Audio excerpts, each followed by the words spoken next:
Hello there, welcome to another LEGO set review. Today we're going to be looking at one of the best sets on my list, and it's the only Marvel set, 76190. It's called Iron Man, Iron Monger, Mayhem. And this has 479 pieces. It retails for $40, although you can get it for cheaper now, which is nice. Comes with 3 awesome figs, and it is based on Iron Man 1 from 2008. So yeah, all the way back those years ago. Yeah, the very first MCU film. And finally we have a set based on it. Took you long enough, but yeah, here it is. All the pieces pretty much go into the Ironmonger suit, which is, fun fact, it's based on the Mark 1 that Tony made when he escaped from the 10 Rings in Afghanistan. So yeah, Stain just takes that design and makes it bigger. So yes, there are a couple big problems with this set, but I'll get to those later. Let's push aside the Ironmonger and the little box and just take a look at the minifigs. We get 3 of them. They're all brand new for this set because they have never been really seen. Well, I guess Iron Man has been seen a lot, and so has Pepper, but Obadiah Stane is the true new minifigure, but we'll get to him in a minute. Let's see, we'll talk about Iron Man first, since he's pretty much the star of this movie and the set. This is the Mark III, so this is the most well-remembered suit from the movie, and it's also the most detailed. It's based on the Mark II. The detail here is just ridiculous. Like, just everything is shown. The rivets, the armor, the shading of reds, the arc reactor, the detailing is awesome.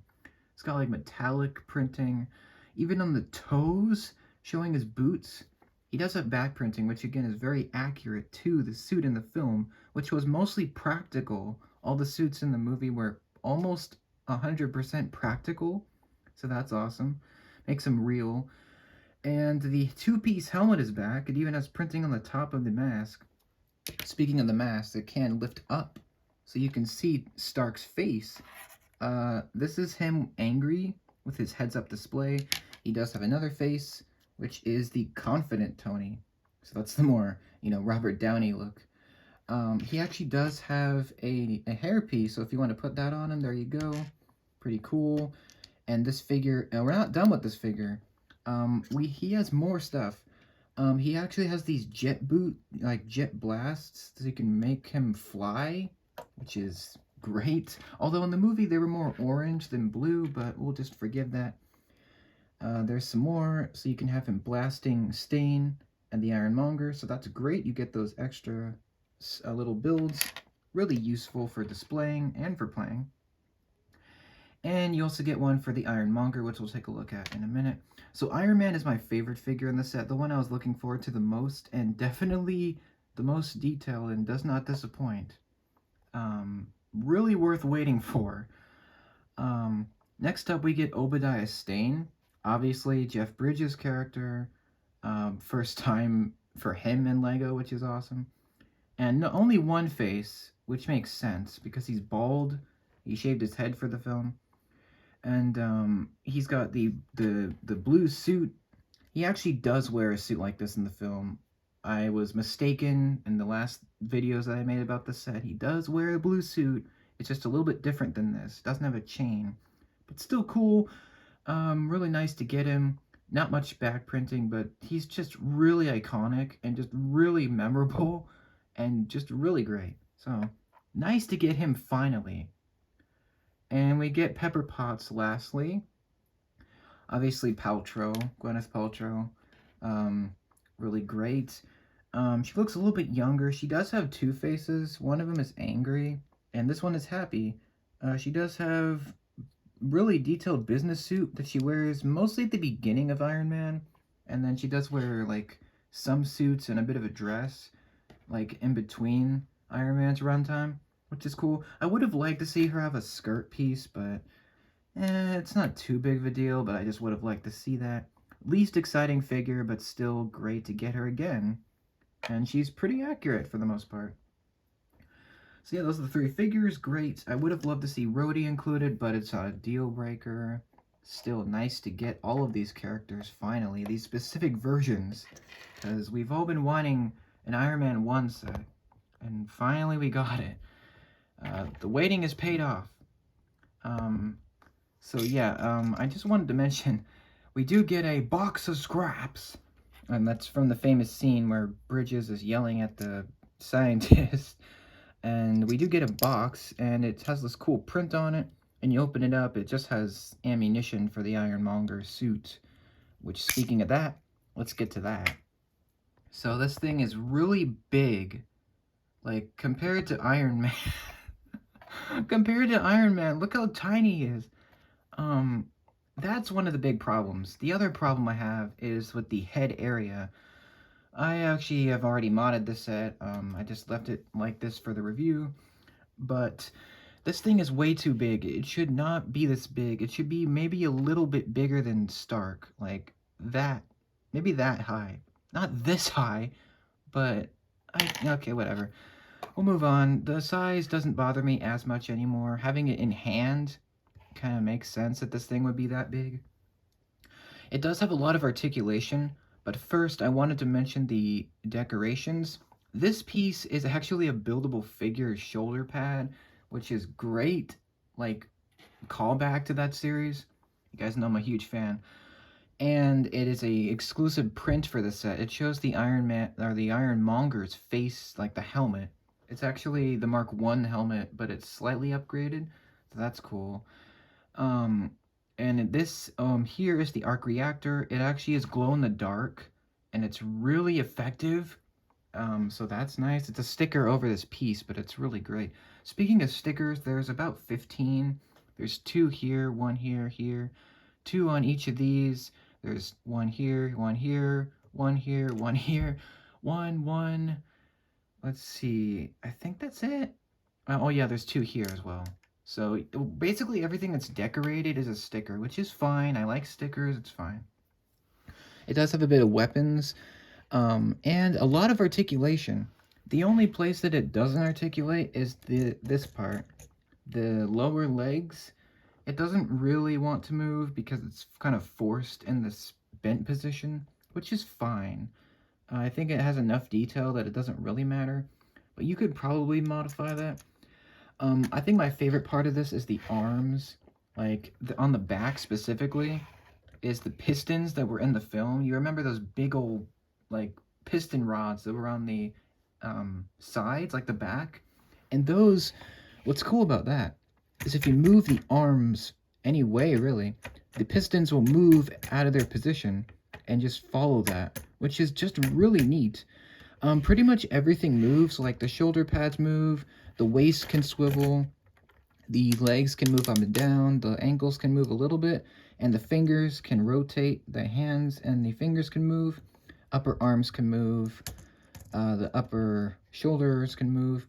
Unfortunately, the head will not turn. Like, you have to, like, physically move the waist. It's a little bit of a shame, but I think it's okay. I'm okay with it.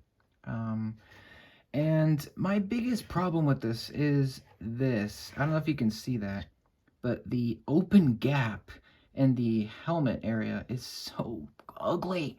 It looks so bad. But I already have modded this. Again, I have a video coming out where you can actually modify that to close it up so it looks more professional. But yeah, speaking of the helmet area, that whole area, obviously this is a suit of armor. So Obadiah Stane is the one controlling the Ironmonger, so he can get up inside there, and he can open this up. All of this hinges up, and you can take Obadiah Stane. I don't know if you can see it. It's going to be hard to show. But if I zoom in here, this is the cockpit section. There's a printed piece. I forgot to mention that. There's a printed piece right there. I don't think it's specifically Iron Man related, but it's there. There's a little bit of a pit down there. You can sit Obadiah Stane. You can have him, I choose to have him like this, like with his arms down. But you can actually put him with his arms up if you want. And once he's in the suit, just close the helmet up. And there's actually a bit of red inside here, which is pretty accurate. I didn't realize that while building this, but it's actually really accurate to the inside of the suit where it's red heads-up display, whereas Iron Man's is blue. So that's kind of cool. Again, you can see him peeking through. Ugh. The shaping is cool, but like it's so open, like it's a big gap. Looks so bad. But again, I've saved that. I've changed it. So that's nice. So again, the video will be coming out soon. And lastly, this does have a bunch of weapons. You can actually take this weapon build and put it inside of his hand, so it looks like he's firing a repulsor at Iron Man, which is cool. And when they both have their power blast stuff, it's really cool.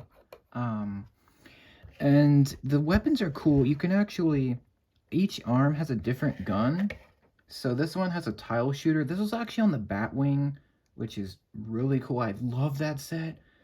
I got that a while ago, and that has the same pieces except it has two of them. This one shoots like these orange tiles, and as they pop out, these little pieces, the tiles, which is pretty cool. You get 3 of those on this arm. Let me kind of put those back. This one's okay, like it shoots alright, but the coolest shooter is on this side, where it's the Gatling gun from, you know, the famous scene where he's aiming his gun at Pepper. That scene is great. And this is connected to a tube, so it's really neat. Like, all this mechanical detail, it's like so great. And you can actually fire this gun. It will shoot. All you gotta do is load up these gunmetal studs and just twist this knob, and they will all fire out. It's really cool. I'm not gonna do it because I'm gonna lose them. So yeah, you can rotate the hands. You can actually pick up Pepper if you want to toss her around, or even toss around Iron Man if you wanted to. Pick him up like a rag doll. But yeah, this is great. I just love the look of this. Like, it looks so mechanical, like how it was in the film. Like, that is so great. They couldn't have done this years ago because they didn't have the parts, first of all, and they certainly didn't have the detailing. Like, all this newer detailing is from these newer pieces, so they didn't have these parts back when Iron Man came out. So it's kind of makes sense that they waited to do a big set like this. But that's part of the problem, the size. It should be much smaller. Part of me loves that this is huge. I'm kind of used to the size now that I have it and I've messed around with it and stuff. But it's still a little bit of a shame that it's, you know, so big. It's a little too big. But I don't know, it's good and it's bad. Like, it's good because it's a really cool display, it catches your eye, and it's bad because it doesn't match the scale. But I'm sure you can modify it. It's not that hard. I'm sure you could, you know, experiment with that. But yeah, I'm just so happy to have a set for this movie. So yeah, I think I showed everything. I'd rate this a 9 out of 10. The reason why is because the gap of the head, I just don't like that. I really don't.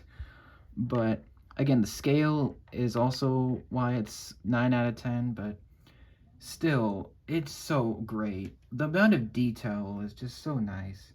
Again, you can find it cheaper too, which is great.